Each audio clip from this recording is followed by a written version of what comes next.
Welcome to the Christian Career Women podcast. I'm your host, Ellie Nieves, and we are continuing with our special five-part series on authors that we have chosen for our Christian Career Women reading list.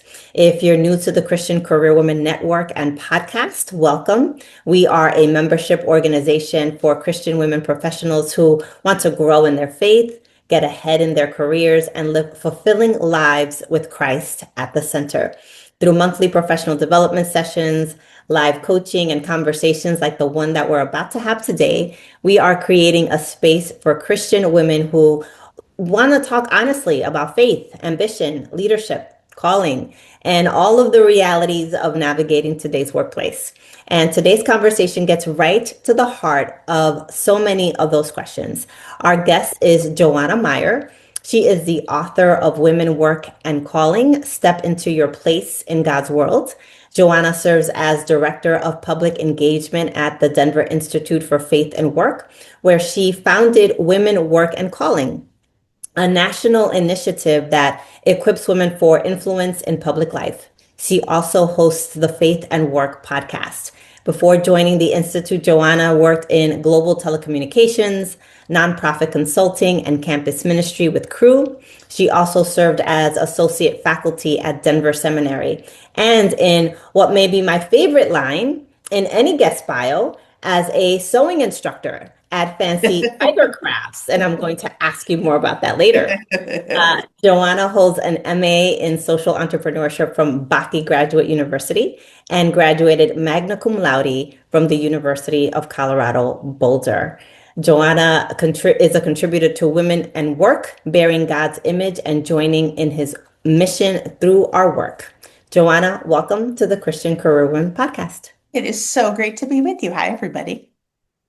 So, Joanna, let's start with the story behind the book. What inspired you to write Women, Work, and Calling, and what do you hope that women take away from it? Yeah, we have been working on Women Work and Calling for the last 11 years, and we were finding early on in the life of our founding organization, the Denver Institute for Faith and Work, that women engaged this conversation of living our faith at work differently than men did.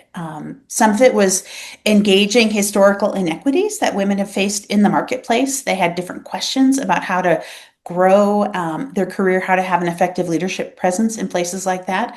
Some of it was coming from the complexity of the lives that we juggle. So many women have significant caretaking responsibilities, whether it's children or older adults in their life, that it has a profound effect on their work. And at times they've received cultural messaging that caretaking should have a more prominent role in their lives than a professional life should.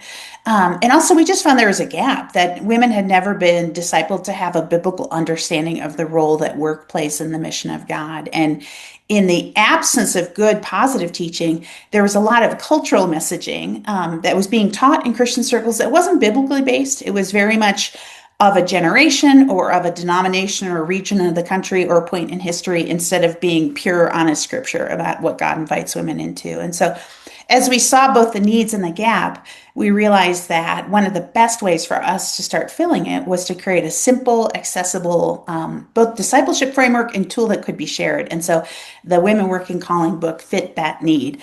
And to be honest, it was a need that I had in my own life. I happen to be a single woman who has leadership gifts. And so the roadmap that was often laid out for me in the faith circles that I have run in for a lifetime didn't include someone who had a life stage or personality like mine. And so a robust vision of work and calling has been life-giving to me and a whole lot of other women that aren't like me. Nice, very nice. And you've had a varied career. I Yeah. mentioned in your bio that you served in the corporate world, and you went into ministry, teaching, and now you're at the Denver Institute for Faith and Work. Mhm. How has your own career shaped the way that you think about work and calling? Oh, so much.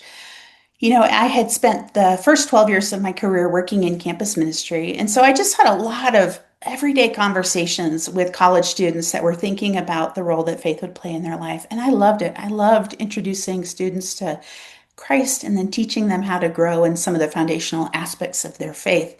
But in that season, I was getting increasingly uncomfortable because I realized we weren't doing a great job preparing our students for life after graduation. I could see the need, and at the time, I didn't know how to fill it. I didn't have a biblical understanding of work, but I felt like what we were doing was inadequate. And so I was also growing in my own understanding of God, of a bigger vision of the gospel, that it can be both personal, the saving grace of Jesus Christ in our own lives, and also as big as the needs of the world. You know, when Christ died on the cross, he broke the power of sin in every aspect of our lives. And so when we think about what it looks like to follow Christ, it means joining him in his redemptive mission in the world. And it means having a bigger and richer and more multifaceted understanding of the gospel. So that thinking of like, I think the Christian life is broader than I've been taught to believe, was perking under the surface as I took a big jump into the corporate sector. And so for the first time in my career,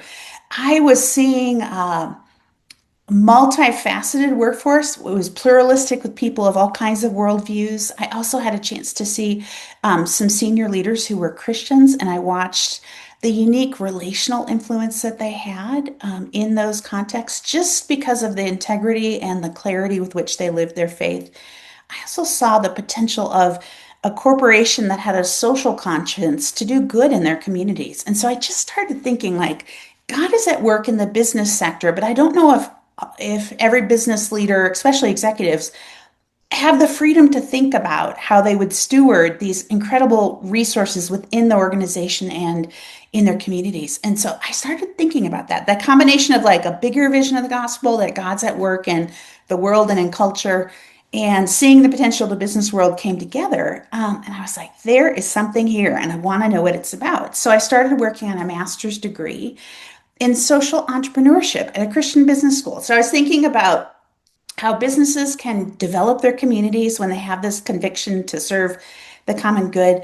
And I had to take a theology of work class, which was just wild. It was in that moment that all of a sudden a framework came into place that made sense of some of the deeper questions and rumblings that had been in my life for a number of years. And so as I started thinking biblically about work and the mission of God and what a discipleship looks like when it speaks into the workplace, I gained a new imagination for my own life, and what it looks like to grow as a faithful Christian that I thought needed to be shared with others. So over the years that was happening, after the economy crashed in 2008, I did all kinds of things. I was a part-time sewing instructor for about a decade and thought a lot about how do you help people grow and feel the freedom to learn as adults.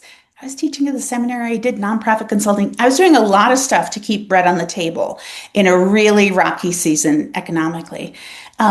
And I was also teaching about faith and work at my local church. And that was 13 years ago, just as the Denver Institute got started. And our founder hired me to run our events, which was just an amazing experience. I was figuring out name tags and catering, nothing glamorous, but it had put me in the right place at the right time for God to use my gifts. And so over the last 13 years, that patchwork quilt of a career has begun to come into greater clarity. I saw the pattern that all those squares of fabric or all those different roles that I had filled, I could start to see the pattern that God was piecing together out of my life. And so I'm a proof positive that your career isn't always a linear journey and that God can be at work in every stage along the way.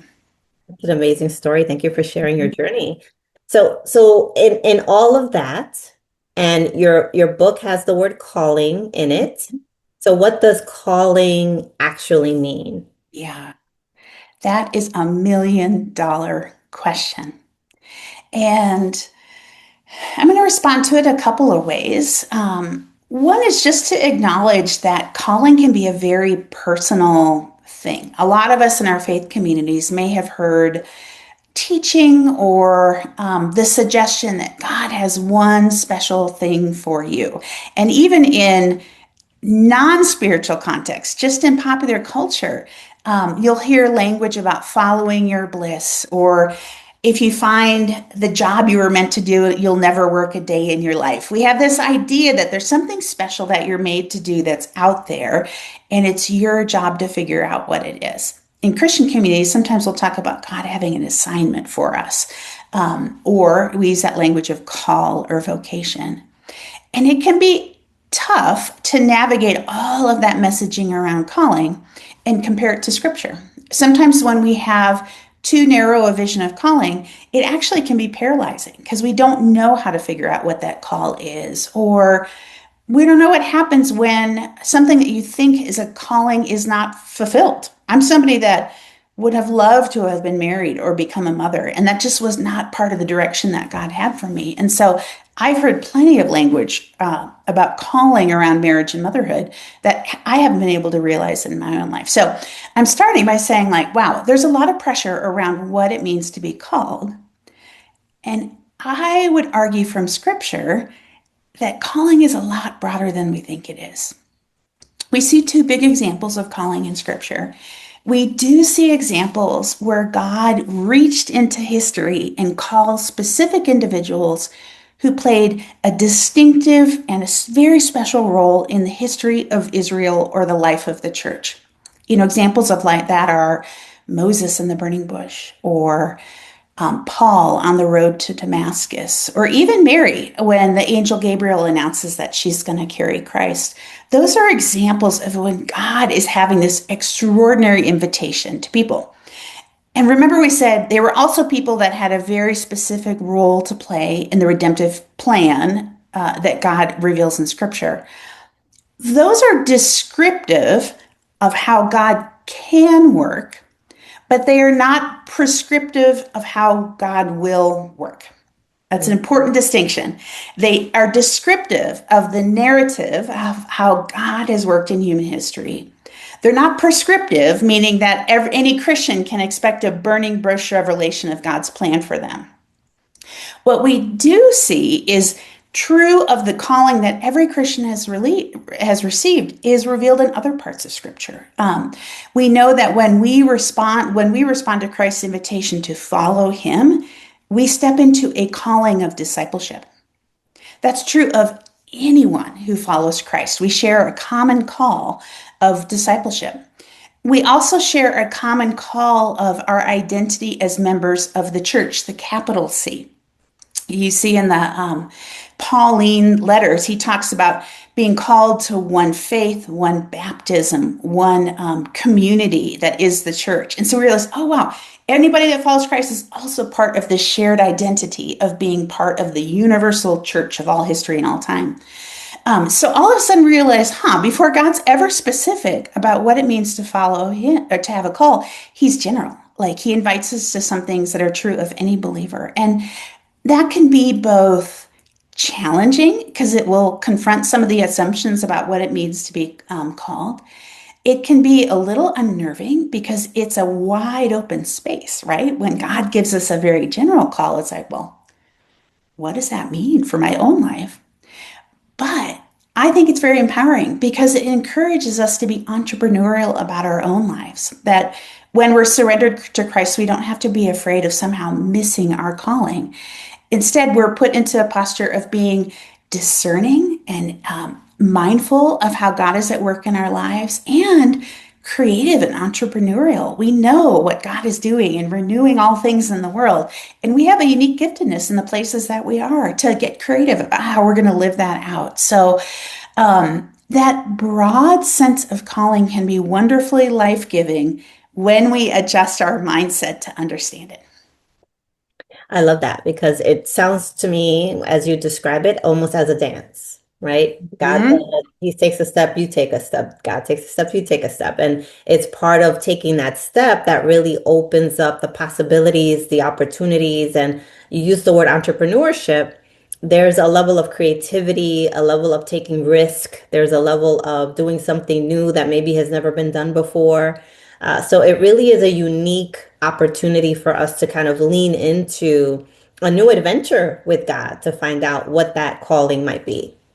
Yeah, and it allows us to be super dependent on the Lord. This isn't about pursuing our own selfish ambitions. It actually pushes us more closely into relationship with Him, but it also frees us up from feeling like there's this one thing that God has for me that I have to figure out in my life. And the reality is, I mean, look at my own life. Like God's call has slowly unfolded over time. It's been formed in me rather than something that I've found. And helpful metaphors for me are to think of calling as a look in the rearview mirror.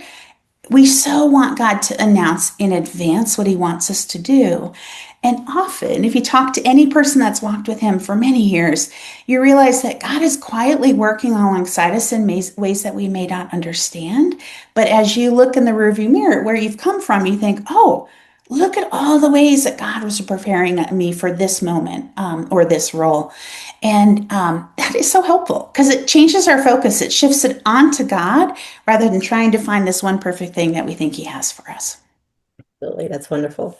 So I want to invite our live audience to submit any questions that they'd like to submit in the Q&A section, and our Chief of Staff, Vanessa, will tell us if we have any questions. And then also, if you want to speak your question, you're more than welcome to. Just let Vanessa know and we'll bring your microphone up. But in the meantime, I will ask Joanna one more question, and then we'll start taking some questions from our audience. So Joanna, one of the questions that I think a lot of women wrestle with is, what's the difference between having a job and having a calling? And does Mm, every job need to feel like a calling? yeah. I think it's not doing yourself a favor to expect that every job will be your calling. Because the reality is, a life with God is bigger than any single job. And even the most dreamy job that you think is exactly what God has designed for you can go away.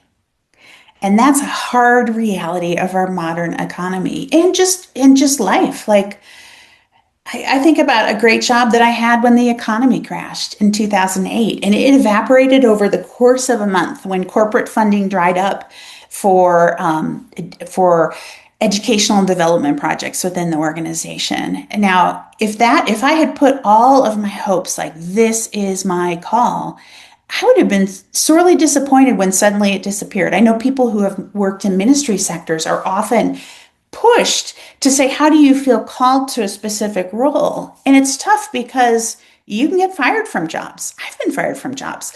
And what if you think it's your calling and all of a sudden it's gone? I mean, there's various reasons why jobs disappear, but also, we think of calling as something that's holistic. It encompasses stewarding our entire lives for God's purposes. And so, if we pin it down to one single role in our lives, we miss the broader integration of all that we are. And that's a beautiful thing. Too often, as women, we've seen our roles compartmentalized. If you've ever heard messaging about not allowing a job to sacrifice your career or vice versa, the workplace will kind of imply that you need to overwork at the expense of your family. Neither of those extremes help us. Instead, we need wisdom to know how to live in the tension of holding together all of the responsibilities that we have. So, in my own life, bigger than any job is my call to walk with Christ, my life as an aunt, my life as a neighbor, my life as a worker. All of that fits in this broad umbrella of life with God and shapes the stewardship decisions I make about my time and my treasure and my resources. Fantastic. Thank you. So Vanessa, do we have any questions from our audience? Yes, and I think this is actually pretty related to what you were just saying, Mm. Joanna. I want to grow in my career. I want more responsibility and greater influence, but sometimes I feel guilty for wanting those things. How do Mm. I know whether my ambition is God honoring or becoming too much about me? Mm. That's a really good question. I think I would start by saying, have you ever surrendered those desires to the Lord? Have you said, God, I have a hunger for these things, and some of them may be a reflection of the giftedness and opportunity you've put before me? There's nothing wrong with desiring to better yourself. That can be a wonderful God-given commitment. Some of us, just as women, have an engine inside of us. I describe it as women having a motor. You know, some women like that. Ellie, you're a great example of that, where women just have this energy for work. And that can be the wonderful fruit of ambition and who God has made us to be. So denying that it exists in our life actually isn't helpful, but we do need God to sanctify our ambitions. And so we want to ask different questions of, um, God, how do I see you at work in these desires that I have? Or God, how will you use these desires to serve? If we're following the example of Christ, he's a perfect model of servant leadership and ambition as big as the world. Jesus was ambitious when you think about the scope of redemption. He had a very clear drive for the purposes which God had given him, but it was a sanctified ambition. It wasn't just for pride or personal accomplishment. And we can have confidence and pride in the good work God is doing through us, but we want to make sure that spirit of surrender is underneath, and that will change the edge that our ambition has. Oh, great. Let's lean into that a little bit because you mentioned the women with the engine, right? So let's talk about those Mm-hmm. women, right? The woman who has a good job, it pays well, she's successful, maybe she even enjoys it, but she's still wondering, am I actually where God wants me to be? Hmm. How can she begin to discern that? Yeah. I think I would look at it as a whole life perspective. Two words that help me when I think about big career decisions are stewardship and discipleship. So, stewardship we often think of with money, but really it is the wise use and investment of all of our lives. And so, a starting place would be really evaluating like, what has God entrusted to me to steward? Or another way to say it would be, what areas are of power do I uniquely have in the scope of my life? And that could be our relationships or our professional skills. Like if there's a unique skill set that you have in your work, it could be a job title that you have or a relational platform that people inherently trust what you have to say. An author I really like is Amy Sherman in her book Kingdom Calling. She talks about areas of vocational power that we can understand and who God has made us to be and where He leads us. So, as you start to evaluate those raw materials that God has put in your life, you can start to say, how will I be the best steward of what this might be? To be honest, that may not be developing a career path that is up and to the right. I bet I'm looking up and to the left. The image is reversed, but often, especially in American life, we think of a successful life being linear and progressing in an upward direction, right? Or at least that's what we hope our life is going to be like. Big surprise. Nobody wants to watch a movie. There's no drama or excitement in a story that's only up and positive all the time. Like we realize that the drama of redemption, the drama of a good movie is going to have lots of highs and lows. And so stewardship doesn't always mean that you're moving from success to success. Sometimes stewardship is about sacrifice. Like I have friends in my life that have intentionally shrunk their careers because they had significant caretaking responsibilities. And so that was the right stewardship for their lives in that point in time. The flip side are friends that I know that stepped into bold opportunities that felt like a huge risk or step of faith. And as they sought the Lord, it was a good stewardship to say yes to those opportunities. It's not the same for all of us. But that question of really thinking with the Lord, like, how am I making the most with what you have entrusted to me as a starting point? And then what goes along with it is discipleship. So, boy, I just got a flash of the Lord speaking to me in my own discipleship and my own job and leadership. But the question we want to ask is, how is God maturing us into the image of Christ through the pressures and the situations that we face? So when we shift from looking for that linear up and to the right experience of life, we realize God's highest aim is not our career success.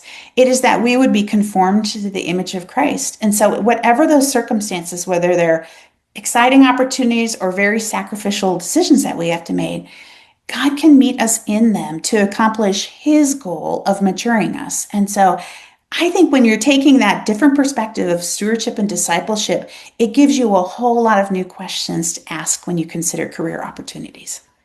Great. So, Vanessa, do we have any more questions in the audience? Yes.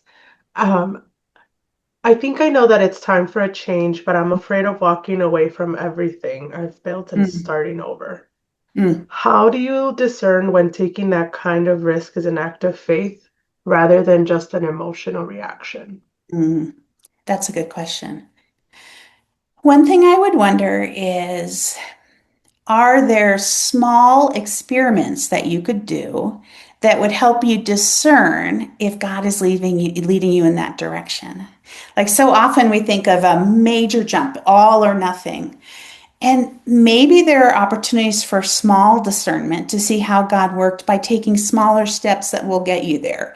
My friend Michaela O'Donnell, in her book Make Work Matter, talks about that. She said, what's the next doable risk that you could take to help you move forward in this area? Start breaking it down into small steps. It might be, if there's another career that you want to do, what steps can you take to actually get acquainted with it? Can you start doing informational interviews? Can you volunteer? Could you take classes to get you expertise? Like, what are the small steps to help confirm, I love this, I'm suited for it, there are opportunities for this, versus leaving everything to go into something big? And Vanessa, looks like we have a comment. It's not a question, but it is a comment from Allison in the Q&A section. Hi, Yes, Allison. I was actually going to ask her if she wanted to go on, but Allison let me know, and if not, I'm happy to read it. Hi, Allison. Okay, she can talk. Okay, we're gonna turn her on. Allison, you're on. Hey, Joanna, it's Allison from College Station. Hello Um, I there. just, um, I just was really just highlighting that you're teaching your comments on the alignment of whole life and the intersection of stewardship. Just really resonates because we have seasons in our life, right? And we have seasons that feel, robustly energizing and, quote, kind of cool. And then we have seasons that just feel very challenging and hard. And I think the whole look at to say God calls us to each and every one of those moments and seasons. And so I just wanted to just reiterate that, as an individual trying to balance as a single mom with also a career, those moments can be very challenging. And so literally it wasn't a question. It was just a support and a Yahoo and just hopefully an encouragement that really had a remarkable kind of change set for me. That even in the moments of hard, that still is part how God has created us to Mm. be and to find moments of celebration in it. So thanks. Thank you, Cheering you Allison. on in your single motherhood, Allison. Thank you so much. So, Joanna, you talk about women stepping into their place in God's world. Mhm. What keeps women from fully recognizing the contribution that they're capable of making? Okay. I'm going to give you like a practical answer and I'm going to give you like a biblical answer. So I think part of the biblical answer is having this vision of how our daily work, in whatever form it takes, our parenting, our neighboring, our corporate executiving, how it fits in God's bigger picture. So when you see the story of the Bible from Genesis to Revelation, of the story of God's creation of the world, the damaging effect that sin has had on every area of life, every team and industry and company and neighborhood has daily markings of the effect of sin and how they relate. Goodness, I'm on my neighborhood HOA and we're going to have a meeting after this and we're going to sit down and sit with a lot of like brokenness and sin in our in our community. So understanding that, understanding Christ's redemption and what that means for all things, and then understanding like, oh, the substance matter of your work and the relationships there can be part of God's healing and flourishing of the world. That's true in every team, in every industry or company, in every community. There's opportunities for us to use our imagination and influence there. And then the hope of looking ahead to God's new heavens and new earth when life will be healed and restored. When you understand that your daily work, when your role as an account executive at Netflix, when you realize like, oh, God has a purpose for this work and is at work in me and in this place, that changes everything. So, we start with a biblical understanding of that. And often that's the biggest barrier is that women have never heard that. They haven't earned or they haven't defined their leadership in public life outside of teaching that a church or other faith community might have about women's roles in church leadership or marriage. And there's a range of perspectives on those issues.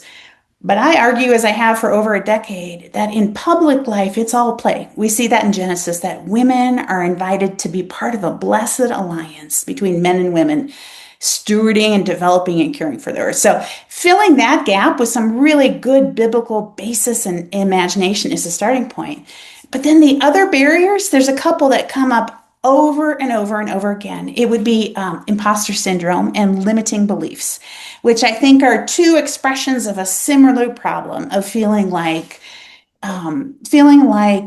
either we don't have what it takes for the places that God leads us to, or what will be found out is inadequate.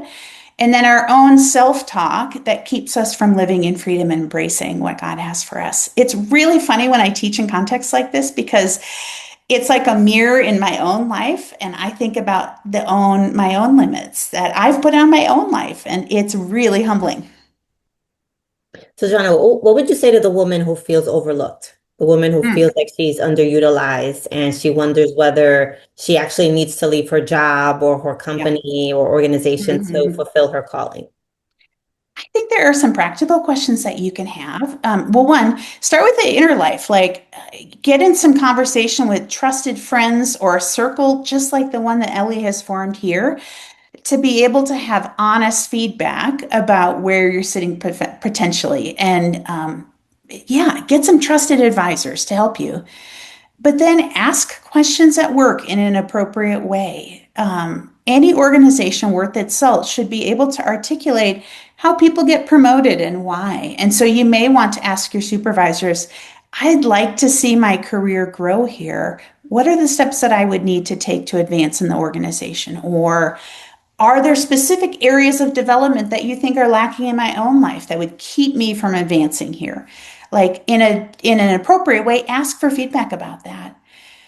And then be willing to embrace reality. I have a dear friend who's a corporate coach, and she said there is always an opportunity to find another job. And so the best time to find a job is when you're currently employed. If you can't avoid walking out the door without knowing what's next, but actively start looking. If it becomes very clear that your workplace is not a place where your career will grow or the workplace conditions are miserable for you, if you have the freedom to go, trust the Lord for something different.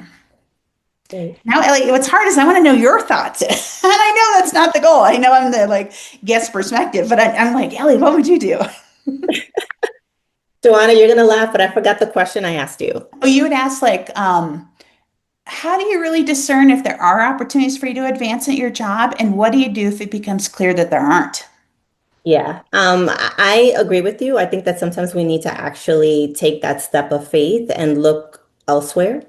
I truly believe that if you're not meant to go anywhere, that God will shut the door. Yeah. And if he wants you to go somewhere, then he'll open a door. And one of my favorite prayers, and I say this all the time, is that, I always pray, God, here's where my heart is going, or I see an opportunity. But if it's not of you and if it's not for my highest good, shut the door. And I pray continually for shut doors, not because, I'm trying to hinder myself or limit my own opportunities, but because I have that much trust in God that I don't want to walk through a door that God is not opening for me. So I agree that we need to, as I said earlier, there needs to be that dance, right? Where's the dance? We take a step, God takes a step, right? But we can't always expect to just be idle and for something to fall on our lap or the opportunity to come to us, even though sometimes it does, right? Sometimes we're not expecting an opportunity and it just comes to us. But there needs to be a willingness on our part to take a step forward and to take a risk. Hmm. Yeah. So let's take a couple more questions. Vanessa, is there another question in the audience? Yes. This one is about changing priorities. Hmm. What happens when the work that once felt right no longer fits the person you've become? Mm. Is it possible for our calling or the way we live it out to change as we move through different seasons of life? Oh, totally.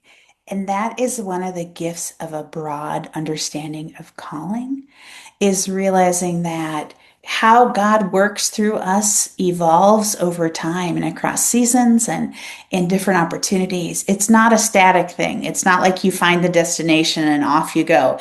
And so that gives us the freedom to be asking those questions of like, God, how am I co-creating my life with you? Strong emphasis on the with you, but also that we can be proactive. And if something isn't a fit anymore, start looking, start sniffing around. I know in my own life, and I've talked to a few friends about this, that often big shifts in our career don't happen overnight. Sometimes you just get a small nibbling, or um, it's like a loosening, like God's grip, loosening your grip on something, and you can't pick it back up. And for me, that's always been a sign that it's like, hey, God's inviting me to consider something new. It may be a while before I figure out what it is, or I may be required to practically do some things to prepare for what's next. But I can sense that God is up to something, and I want to be with Him in figuring out what that is. I think it's very normal to feel the way that you're describing. Right. So, Joanna, we're going to wrap up our interview, and I want to ask you an important question, which is if readers could implement just one lesson Hmm. from Women, Work, and Calling this week, what would you encourage them to do? Hmm. That's a great question. I think some of the principles that we talk about in the book about God shaping our souls through work are so helpful because they help us be attentive and present to the Lord in our daily work. Often we think that we have to escape work to care for our souls. And the reality is, God is as present at work as He is in any other area of our lives. And sometimes we just need to develop some new habits or awareness of how He's there. And so that would be a practical thing. Finding little touch points throughout your day when you can just acknowledge God and offer a word of prayer, or inviting Him into your life in a way, into your work in a way that maybe you haven't before, are very powerful ways to make powerful changes through small shifts. Mm, great. And Joanna, what's next for you? What are you working on? What are you thinking about? Is there something that you are particularly excited about during this season? Yeah, that's a great question. So I think a couple things.